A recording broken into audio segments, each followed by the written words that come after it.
आज देशभरात लाखो विद्यार्थ्यांच्या भविष्याशी जोडलेला एक असा निर्णय समोर आलाय ज्यामुळे शिक्षण व्यवस्थेवर मोठं प्रश्नचिन्ह निर्माण झालं आहे। डॉक्टर होण्याचं स्वप्न पाहणाऱ्या विद्यार्थ्यांसाठी सर्वात मोठी महत्त्वाची समजली जाणारी नीट परीक्षा आता पुन्हा एकदा वादाच्या भोऱ्यात अडकली आहे।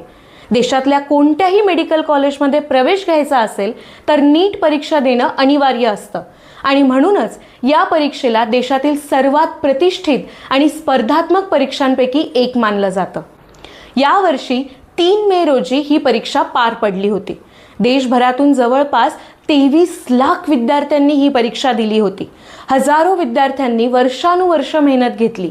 कोचिंग क्लासेस, टेस्ट सिरीज, दिवस रात्र अभ्यास, सगळं काही फक्त एका परीक्षेसाठी। पण परीक्षा होऊन अवघे काही दिवस उलटत नाहीत तोच एक धक्कादायक माहिती समोर आली आणि संपूर्ण देश हादरून गेला। नीट परीक्षा घेणाऱ्या NTA म्हणजेच नॅशनल टेस्टिंग एजन्सीने 12 मे रोजी अचानक नीट 2026 परीक्षा रद्द करण्याची घोषणा केली। कारण होतं पेपर फुटी। हो, परीक्षा होण्याआधीच प्रश्नपत्रिका बाहेर गेल्याचा गंभीर आरोप समोर आल्यानंतर हा मोठा निर्णय घेण्यात आला। आता हा निर्णय फक्त एका परीक्षेपुरता मर्यादित नाहीये, कारण याचा थेट परिणाम देशभरातील लाखो विद्यार्थ्यांच्या भविष्यावर होणार आहे। या प्रकरणाची गंभीरता लक्षात घेता तपास CBIकडे सोपवण्यात आला आहे। तपास सुरू झाला आणि या संपूर्ण रॅकेटचं धक्कादायक नेटवर्क समोर येऊ लागलं। राजस्थानपासून दिल्ली, हरियाणापासून नाशिकपर्यंत अनेक राज्यांमध्ये या पेपर फुटीचे धागेदोरे सापडत आहेत। पण नेमकं घडलं काय? पेपर कसा फुटला? या प्रकरणात नाशिकचं नाव कसं समोर येतंय? आणि आता परीक्षा रद्द झाल्यानंतर 23 लाख विद्यार्थ्यांचं पुढे काय होणार? सगळं जाणून घेऊयात या व्हिडिओमधून। नमस्कार, तुम्ही पाहताय ऐका जरा। मेडिकल प्रवेशासाठी घेतली जाणारी नीट परीक्षा NTA कडून आयोजित केली जाते। दरवर्षी लाखो विद्यार्थी या परीक्षेसाठी अर्ज करतात, कारण सरकारी मेडिकल कॉलेजमध्ये प्रवेश मिळवण्यासाठी ही परीक्षा अत्यंत महत्त्वाची असते। 3 मे रोजी देशभरात ही परीक्षा शांततेत पार पडल्याचं सुरुवातीला सांगितलं जात होतं, पण काही दिवसांनंतरच अचानक राजस्थानमधून काही धक्कादायक माहिती समोर येऊ लागली। राजस्थानच्या सीकर आणि झुंझुनू या भागांमध्ये अनेक विद्यार्थ्यांना परीक्षेच्या आधीच एक तथाकथित गेस पेपर पोहोचला होता। सुरुवातीला तो फक्त अंदाजे प्रश्नांचा सेट असल्याचं सांगितलं गेलं, पण जेव्हा 3 मेची मुख्य परीक्षा झाली तेव्हा अनेक विद्यार्थ्यांच्या लक्षात आलं की या गेस पेपरमधले मोठ्या प्रमाणात प्रश्न जशास तसे मुख्य प्रश्नपत्रिकेत विचारले गेले होते। सूत्रांच्या माहितीनुसार तब्बल 120 ते 140 प्रश्न थेट मॅच झाले आणि सगळ्यात धक्कादायक म्हणजे नीटच्या 720 मार्कांपैकी जवळपास 600 मार्क्सचे प्रश्न या गेस पेपरमधले असल्याचा दावा केला जातोय। फिजिक्स, केमिस्ट्री आणि बायोलॉजी या तिन्ही विषयांमधले प्रश्न त्यात होते। आता एखादा दुसरा प्रश्न जुळणं हा योगायोग असू शकतो, पण इतक्या मोठ्या प्रमाणात प्रश्न तंतोतंत जुळणं ही साधी घटना नाही, असं शिक्षण क्षेत्रातील तज्ज्ञांचं म्हणणं आहे। तपासात पुढे जे समोर आलं ते आणखी धक्कादायक होतं। काही रिपोर्टनुसार राजस्थानातील एका MBBS विद्यार्थ्याने हा पेपर आपल्या मित्राकडे पाठवला। तिथून तो सीकरमधल्या एका PG चालवणाऱ्या व्यक्तीकडे पोहोचला आणि त्यानंतर हा पेपर विद्यार्थ्यांमध्ये वेगाने फिरू लागला। सीकर हे गेल्या काही वर्षांमध्ये मोठं कोचिंग हब बनलं आहे। मेडिकल आणि इंजिनिअरिंगच्या तयारीसाठी देशभरातून विद्यार्थी तिथे येतात, त्यामुळेच हा पेपर सर्वात आधी तिथे मोठ्या प्रमाणावर पसरल्याचं बोललं जातंय। तपास यंत्रणांच्या मते काही विद्यार्थ्यांना परीक्षेच्या आधी फोन आले होते। त्या फोनमध्ये पेपर आला आहे अशी माहिती देण्यात आली होती। हे फोन दिल्लीहून आल्याचा संशय आहे। त्यानंतर WhatsApp आणि टेलिग्रामवरून हा पेपर मोठ्या प्रमाणात शेअर करण्यात आला। काही मोबाईलमध्ये फॉरवर्डेड मेनी टाइम्स हे टॅग सापडल्याचंही समोर आलंय। म्हणजेच हा पेपर हजारो लोकांपर्यंत पोहोचवला हे स्पष्ट होतं। आणखी धक्कादायक म्हणजे या पेपरसाठी पैशांची मोठी देवाणघेवाण झाल्याचा संशय आहे।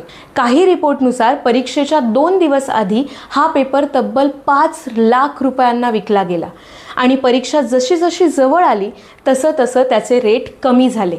परीक्षेच्या आदल्या रात्री काही विद्यार्थ्यांनी तो 30,000 रुपयांपर्यंत विकला। हे देखील समोर आलंय। म्हणजे एका बाजूला काही विद्यार्थी दिवस रात्र मेहनत करत होते, पण दुसऱ्या बाजूला पैशाच्या जोरावर काही लोक प्रश्नपत्रिका विकत घेत होते। त्यामुळे प्रामाणिक विद्यार्थ्यांमध्ये प्रचंड संतापाची भावना आहे।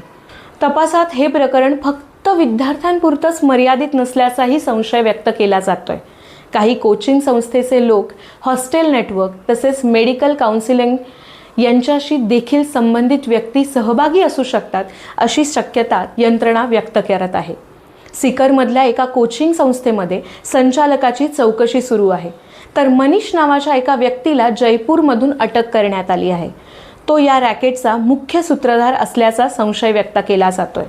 याशिवाय राजस्थान, उत्तराखंड आणि इतर राज्यांमधूनही अनेक संशयितांना ताब्यात घेण्यात आलं आहे। पण या संपूर्ण प्रकरणात सर्वात मोठा ट्विस्ट आला तो म्हणजे नाशिक कनेक्शन। तपास यंत्रणांच्या मते हा पेपर थेट प्रिंटिंग प्रेस किंवा मूळ सोर्सेसमधून लीक झाल्याची शक्यता वर्तवली जाते। कारण काही रिपोर्ट्सनुसार देशात सर्वात आधी हा पेपर नाशिकमध्ये फुटला, तिथून तो हरियाणामध्ये पोहोचवण्यात आला आणि नंतर त्याचे वेगवेगळे सेट बनवून राजस्थान, बिहार, आंध्र प्रदेश आणि जम्मू काश्मीरपर्यंत पोहोचवण्यात आले। म्हणजेच ही साधी पेपर फुटी नसून देशभरात पसरलेलं एक संघटित नेटवर्क असल्याचा संशय आता व्यक्त केला जातोय। या सगळ्यानंतर NTA प्रचंड दबाव वाढला, विद्यार्थ्यांमध्ये संताप वाढू लागला, सोशल मीडियावर परीक्षा रद्द करण्याची मागणी जोर धरू लागली आणि अखेर 12 मे रोजी NTAने अधिकृत नोटिफिकेशन जारी करत संपूर्ण नीट 2026 परीक्षा रद्द करण्याची घोषणा केली। NTAने आपल्या निवेदनात म्हटलं की विद्यार्थ्यांचं हित आणि परीक्षेची पारदर्शकता लक्षात घेता हा निर्णय घेण्यात आला आहे। परीक्षा पुन्हा घेतली जाईल आणि नवीन तारखा लवकरच कळवल्या जातील। विद्यार्थ्यांना पुन्हा रजिस्ट्रेशन करावं लागणार नाही, परीक्षा केंद्रामध्ये बदल होणार नाही, मात्र नव्या परीक्षेसाठी नवीन ॲडमिट कार्ड जारी केले जाईल। तसेच विद्यार्थ्यांनी भरलेली परीक्षा फी परत केली जाईल। दरम्यान या प्रकरणावरून राजकारणही तापलं आहे। विरोधी पक्षांनी सरकारवर जोरदार टीका सुरू केली आहे। लोकसभेचे विरोधी पक्षनेते राहुल गांधी यांनी नीट पेपर फुटीला तरुणांच्या भविष्याविरुद्धचा गुन्हा असं देखील म्हटलं आहे। तर तमिळनाडूचे माजी मुख्यमंत्री MK स्टॅलिन यांनी हा संपूर्ण प्रकार मोठा स्कॅम असल्याचं म्हटलं आहे। केंद्र सरकारने या प्रकरणाचा तपास CBIकडे सोपवला आहे। पण या सगळ्या प्रकरणात अनेक प्रश्न अजूनही अनुत्तरित आहेत। पेपर नेमका कुठून फुटला? मूळ सूत्रधार नेमकं कोण? या रॅकेटमध्ये आणखी किती लोक सहभागी आहेत? आणि सर्वात महत्त्वाचं म्हणजे लाखो विद्यार्थ्यांच्या भविष्याशी खेळ करणाऱ्यांवर खरंच मोठी कारवाई होणार का? कारण ही फक्त परीक्षा नाहीये, ही लाखो विद्यार्थ्यांची स्वप्न आहेत, त्यांच्या आई-वडिलांची मेहनत आहे आणि देशाच्या शिक्षण व्यवस्थेवर विश्वास आहे। आता पुढच्या काही दिवसात CBI तपासातून आणखी कोणते धक्कादायक खुलासे समोर येतील हे पाहणं महत्त्वाचं ठरेल। तुम्हाला काय वाटतं? नीट परीक्षा पेपर फुटी मागचं मूळ कारण नेमकं कुठे असू शकतं? आणि ही घटना पुन्हा होऊ नये म्हणून आपल्या सरकारने काय करायला हवं?